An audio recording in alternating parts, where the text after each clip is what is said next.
तो अलग अलग शहरों में रामनवमी को लेकर क्या तैयारी, ये हमने आपको डिटेल में बता दिया। लेकिन आप बताते हैं आपको कि प्रधानमंत्री नरेंद्र मोदी क्या बड़ी सौगात रामनवमी के दिन पर देने वाले। रामेश्वरम की ये तस्वीर देख लीजिए, ये कल पंबन ब्रिज का उद्घाटन होना है। ये रामेश्वरम वासियों को सौगात मिलने वाली, और सिर्फ रामेश्वरम वासियों को नहीं बल्कि भारतवासियों को, क्योंकि इससे कहीं ना कहीं जो इकोनॉमिक ग्रोथ है उसमें बूस्ट मिलेगा। और ये पहला वर्टिकल ब्रिज है, पहला वर्टिकल लिफ्ट ब्रिज है भारत का जो अब हमें मिल गया है। रामेश्वरम वो जगह जहां पहले उस दौर में भगवान राम के दौर में हमने एक हैरान करने वाला एक तरह से देखे नमूना इंजीनियरिंग का देखा था। पत्थर से उन्होंने पूरा रास्ता बना दिया था लंका तक, और अब ये ब्रिज भी रामेश्वरम में कल पंबन ब्रिज का उद्घाटन होने वाला है। पहला वर्टिकल ब्रिज है और यहाँ पर प्रधानमंत्री रामेश्वरम में पूजा अर्चना करेंगे और यहीं पर वो रामनवमी का त्योहार मनाने वाले हैं। तो ये पूरी तैयारी ऐतिहासिक आस्था के केंद्र से भगवान राम की पूजा अर्चना कर शुरुआत करेंगे प्रधानमंत्री नरेंद्र मोदी, और बड़ी सौगात भी देने वाले हैं। पंबन ब्रिज के बारे में भी थोड़ी आपको जानकारी दे देते हैं। आपने लंदन में टावर ब्रिज देखा होगा, उसी तरह का ब्रिज अब भारत में भी है। भारत में बना पहला वर्टिकल लिफ्ट सी ब्रिज पंबन ब्रिज होगा और कल इसका उद्घाटन होने वाला है। आपको बताएं, हिंद महासागर में इंजीनियरिंग का ये चमत्कार ही कहेंगे। पीएम मोदी कल यहीं पर रामनवमी का त्योहार मनाने वाले हैं, पर्व मनाने वाले हैं। आधुनिक मानकों पर यह तैयार किया गया ब्रिज और चक्रवाती तूफान रोधी है पंबन ब्रिज। इसके अलावा अगर भूकंप आ जाए तो भी ये पुल टिका रहेगा। वहीं 25-25 टन एक्सल लोड के लिए डिजाइन किया गया है। यात्री ट्रेन और मालगाड़ियों को भी इस पर चलाया जाएगा।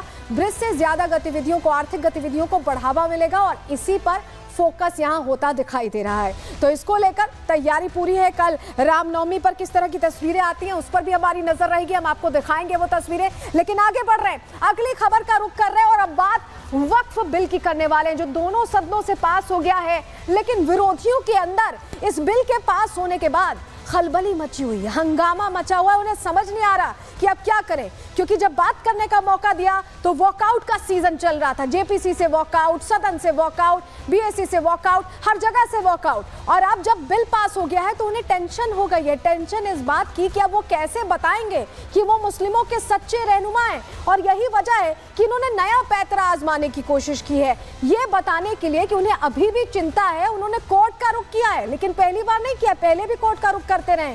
क्या ये चिंता में कोर्ट का रुख किया गया है या एजेंडा कुछ और है, अब यही आपको बताने जा रहे हैं। क्योंकि पहले तस्वीर दिखाकर ही शुरुआत करेंगे, तस्वीर से आप बेहतर समझ पाएंगे। तस्वीर दिखाइए, तस्वीर आपके सामने रख रहे हैं। दो तस्वीरें देखिए जहां पर आप देखिए कि ओवैसी एक तरफ सदन के अंदर बातें बड़ी बड़ी करते हैं और कहते हैं कि मैं बिल फाड़ रहा हूं। सुप्रीम कोर्ट में अब उन्होंने रुख कर लिया, सुप्रीम कोर्ट पहुंच गए हैं और वहां उनकी तरफ से अपील फाइल कर दी गई।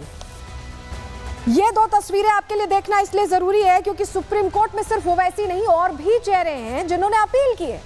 ये अपील उस बिल के खिलाफ है जो दोनों सदनों में पास हो चुका है, राष्ट्रपति के लिए यहां पर पहुंच चुका है मंजूरी के लिए और उसके बाद कानून बन जाएगा। लेकिन उससे पहले कोर्ट में अपील की गई। चलिए आपको बता दें किसने किसने कोर्ट में अपील किया। असदुद्दीन ओवैसी यहां पर आप देख रहे हैं, तो उनको तो अपील करनी थी, आप समझ ही गए होंगे। वक्फ संशोधन बिल के खिलाफ अब याचिकाओं की फेहरिस्त लंबी होती जा रही है। विपक्षी दलों ने सुप्रीम कोर्ट में याचिका लगा दी है। आपको बताएं कांग्रेस बिल के खिलाफ सुप्रीम कोर्ट पहुंची है। वहीं AIMIM ने भी अब सुप्रीम कोर्ट में याचिका लगा दी है। असदुद्दीन ओवैसी और कुछ मुस्लिम संगठन भी सुप्रीम कोर्ट पहुंच चुके हैं। आपको बताएं कि all India Muslim personal law board जिस दिन लोकसभा में पास हुआ था तभी कहा था कि हम कोर्ट जाएंगे, और अब ये सारे कोर्ट का रुख कर रहे हैं। क्या वजह है इसके पीछे आपको समझाएंगे, लेकिन किस तरह से कोर्ट का रुख किया जा रहा है और क्या दलील इसके तरफ दी गई है मोहम्मद जावेद की जिन्होंने अपील की कांग्रेस से, और असदुद्दीन ओवैसी ने क्या दलील दी है कोर्ट का रुख करने की, उनको सुन लीजिए। पहले ने फैसला लिया है कि हम सुप्रीम कोर्ट को जाएंगे और इस सिलसिले में हमने हमारे एडवोकेट सीनियर एडवोकेट निजाम पाशा साहब को ये जिम्मेदारी उनकी है और हम लोग सुप्रीम कोर्ट जाएंगे इस काले कानून के खिलाफ जो अनकॉन्स्टिट्यूशनल है फंडामेंटल राइट्स का ग्रेव वायलेशन करता है, सुप्रीम कोर्ट के जजमेंट्स का वायलेशन करता है और डिस्क्रिमिनेटरी है ये। पार्लियामेंट में हमने और जितने भी कांग्रेस के तरफ से थे या अपोजिशन के तरफ से थे, सबने कहा ये अनकॉन्स्टिट्यूशनल है और ये रिलीजियस बॉडी है। जिस तरह आप गैर मुस्लिम्स में हिंदू भाई बहन हो या सिख भाई बहन हो, बुद्धिस्ट हो, जैन हो, सबको आज़ादी दे रहे हैं, तो हमारा आज़ादी कैसे छीन सकते हैं? जब कॉन्स्टिट्यूशन में ये सेफगार्ड है हमारे लिए, तो ये वायलेशन कैसे आप कर सकते हैं? आपके पास नंबर्स है तो इसका ये मतलब तो नहीं है कि आप कुछ भी पास करा लें। तो हम लोग ने चैलेंज किया है और हमें उम्मीद है कि सुप्रीम कोर्ट इस पे चिंतन करेगी और मुझे यकीन है जल्द से जल्द इसको खारिज किया जाएगा। तो अब विरोधी तो कोर्ट का रुख कर रहे हैं। जेपीसी अध्यक्ष रहे जगदम्बिका पाल इस पर क्या कह रहे हैं, उनको सुनिए। सुप्रीम कोर्ट का भी रुख कर रहे हैं और कह रहे हैं मुस्लिमों का हक छीना जा रहा है। तो अब सुप्रीम कोर्ट तो खुला हुआ है, सुप्रीम कोर्ट में तय हो जाएगा कि आज जो सेक्शन 40 जोड़ के कांग्रेस यूपीए की सरकार में उस वक्त के कानून में डाल दिया था कि वो संविधान से ऊपर हो गया था। अगर इस कोठी को भी वक्फ बोर्ड ने समझ लिया कि वक्फ की ज़मीन है तो कोई डीड नहीं चाहिए था, वक्फ घोषित हो जाता, उसको कोई डी नोटिफाई नहीं कर पाता। तो आज जो वक्फ का कानून कांग्रेस यूपीए में संविधान से ऊपर हो गया था, ये संशोधन नहीं हुआ, ये मोदी जी ने उस संविधान की रक्षा किया है। Article 300A right to property की रक्षा किया, जो व्यक्ति का मौलिक अधिकार है कि किसी की संपत्ति ली नहीं जा सकती, और आज वक्फ के नाम पे जहाँ भी उंगली रख दिया वो वक्फ हो गया। तो इस तरीके से अब अगर ओवैसी हैं, चाहे अब्दुल्ला हो, चाहे all India Muslim personal law board है, सुप्रीम कोर्ट जाइए। लेकिन ये हंगामा थमने का नाम नहीं ले रहा है। बेशक बिल आज पारित हो चुका है, कहीं हंगामा नहीं है। आप देखिएगा ऐसे ओवैसी जैसे लोगों का, अरे सीए में भी है, इसी तरह से किया था इन लोगों ने कोशिश। आर्टिकल 370, 35 में कहा था खून की नदियाँ बह जाएंगी। तो ये कोशिश एक बार नहीं हुई, चाहे संविधान का 370, 35 हो तब कोशिश हुई, सीए का हुआ तब कोशिश हुई, 3 तलाक का हुआ तब कोशिश हुई, और अब वक्फ का कानून में संशोधन आया तो अब हो रहा है।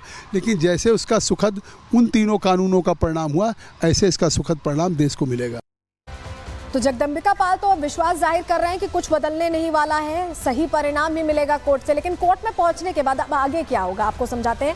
वक्फ संशोधन बिल का मामला क्योंकि सुप्रीम कोर्ट अब पहुंच चुका है, ऐसे में सुप्रीम कोर्ट संसद में बने कानून की व्याख्या कर सकता है और मौलिक अधिकारों के आधार पर यह व्याख्या होती है।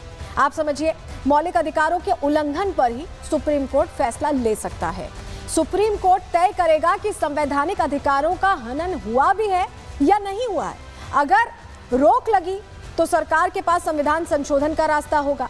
सरकार संविधान संशोधन के जरिए अपना आगे का रास्ता तय कर सकती है। फिलहाल मामला कोर्ट पहुंचा है, विचाराधीन है, लेकिन जरा आपको बताते हैं कि किन याचिकाओं के आधार पर ये कोर्ट गए हैं। ये जो तमाम विरोधी दल हैं, किन याचिका किस आधार पर लगाई गई है, क्या इन्होंने जिक्र किया है, क्या ग्राउंड्स दिए हैं। आपको बताएं, अनुच्छेद 25 का जिक्र यहाँ पर है, धार्मिक स्वतंत्रता के अधिकार का उल्लंघन बताया है इस बिल को। अनुच्छेद 26 का जिक्र है, धार्मिक संस्थाओं के प्रशासन का उल्लंघन है, ये भी बताया गया है। इसके अलावा अनुच्छेद 29 और 30 अल्पसंख्यकों के अधिकारों की सुरक्षा का उल्लंघन, ये हवाला दिया गया इन याचिकाओं में, और इन याचिकाओं के जरिए अब अपील कोर्ट तक पहुंच चुकी है। कोर्ट में क्या होगा इस पर सबकी निगाहें हैं। लेकिन इस बीच बिहार के गवर्नर आरिफ मोहम्मद खान, ये तमाम जो विरोधी दल पहुंचे हैं कोर्ट, उन पर क्या रिएक्शन दे रहे हैं, उनको भी सुन लीजिए। मैं थोड़े समय के लिए, मेरे पास उत्तर प्रदेश में जब मैं मंत्री था तो वक्फ विभाग भी था जी। सारे मतलब पूरे वक्त उन्हीं लोगों से मिलना होता था जिनके मुकदमे चल रहे थे आपस में, चूँकि प्रॉपर्टी का मामला है। और पुराना फैसला है कि वक्फ काहे के लिए है। मैं आपसे पूछा हूँ, वक्फ काहे के लिए? मैं अपनी प्रॉपर्टी को कहता हूं कि ये अब मेरी प्रॉपर्टी नहीं है, ये प्रभु की, अल्लाह की प्रॉपर्टी है। तो अल्लाह की प्रॉपर्टी का इस्तेमाल किसके लिए किस कामों के लिए होना चाहिए? जन कल्याण के लिए, गरीब आदमी को फ़ायदा पहुंचाने के लिए।